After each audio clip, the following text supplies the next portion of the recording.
The Dearborn Independent, January 29, 1921, number 14. Mr. Ford's page. Separate the ideas which constitute your mind grist and see how many of them are consistent with the white man's code.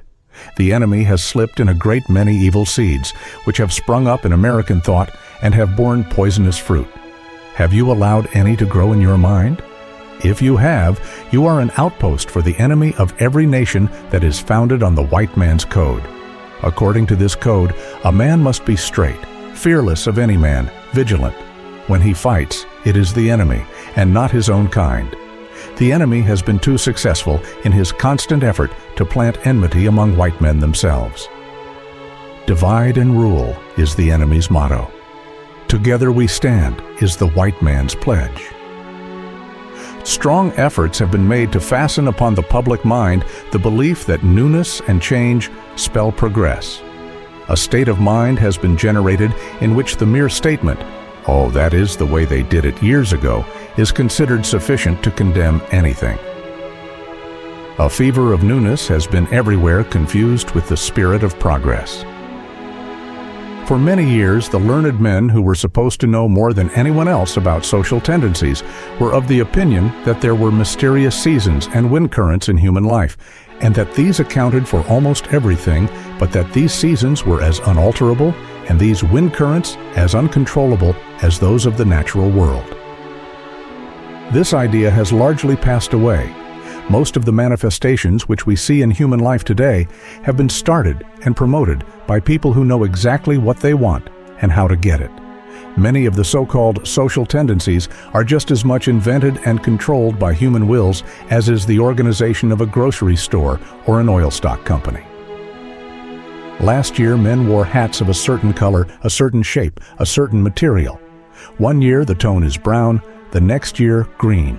One year the material is velour, the next year felt.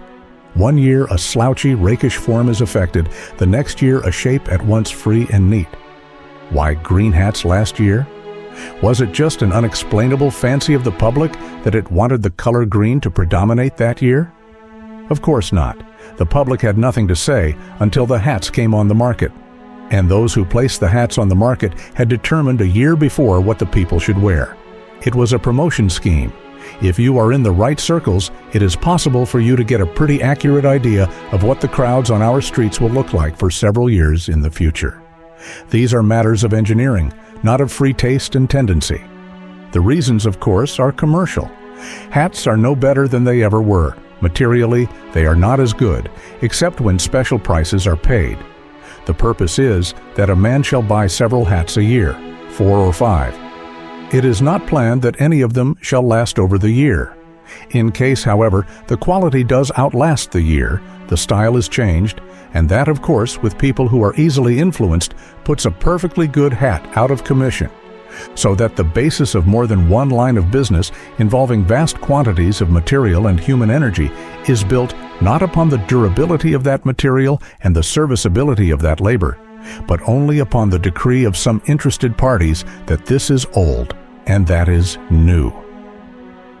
Next to the fiction that gold is wealth, this fiction of style is one of the most potent devices for robbing the public purse. Both fictions originated with and are propagated by the same groups and for the same purposes. These remarks are only illustrative of what now follows. There is just as deliberate a plan to flood the popular mind with changed ideas, and thus bring it into a condition where it will not think anything that is not new, and where it can easily be led away from any truth that may perchance be labeled old. This course is most successful among those who do not think, and whether these are a majority or a minority is left to the reader's own observation and judgment. The effect, however, is harmful, and in time will prove ruinous. The jack-in-the-box thinker is not impressive simply because his utterance belongs to today instead of yesterday. Everything we have is yesterday's, even to the bread we eat, which is literally last year's, and even to the political ideals we share, which are literally last century's and earlier. We are not such smart folks as we think we are. The world today is full of the sound of crashing failures built on fresh upstart theories. The trouble with us today is that we have been unfaithful to the white man's traditions and privileges. We have permitted a corrupt Orientalism to overspread us, sapping our courage and demoralizing our ideals. There has always been a white man's code, and we have failed to follow it. It is natural for those outside the white man's tradition to invent their destructive devices and ideas, but it is unnatural for the white man to fall an easy victim to them. Capital and labor are apart today, in spite of the natural tendency of the white man's code to bring them together, because an Oriental idea has been thrust in between them for the poisoning of both. The white man's code has always been to do things. The accomplishment of useful results is his highest satisfaction. For that reason, the white man has been throughout history preeminently the doer. But an Orientalism has crept in under cover of a social discovery which has proved progressively destructive of everything it has touched, the professions, management, and industries. Industrial leaders have been poisoned to the extent that some of them look on their industries as money makers instead of plow makers or chair makers or clothing makers. That is the new code: get the money. If you can get the money quicker by destroying the business, then destroy the business. Professional life has also been infected with the same idea.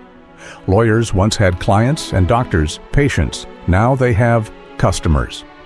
It is a sad drop, but it is precisely the condition desired by the Orientalists who are busy injecting new ideas into the public mind today. In industry, the man who still takes pride in his day's work, who really looks for satisfaction in the labor of his hands, is rated by his fellows as a boob. He is a back number. Even the American boy coming into life no longer believes that merit counts for anything.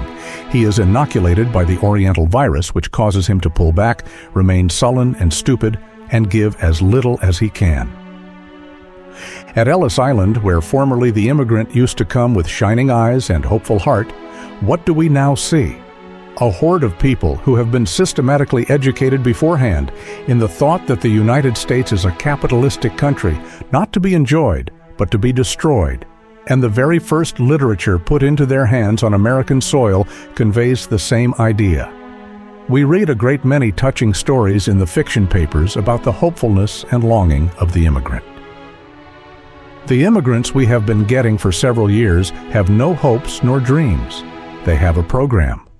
All of these things come from the same source, a subtle Orientalism that is breaking down the rugged directness of the white man's code.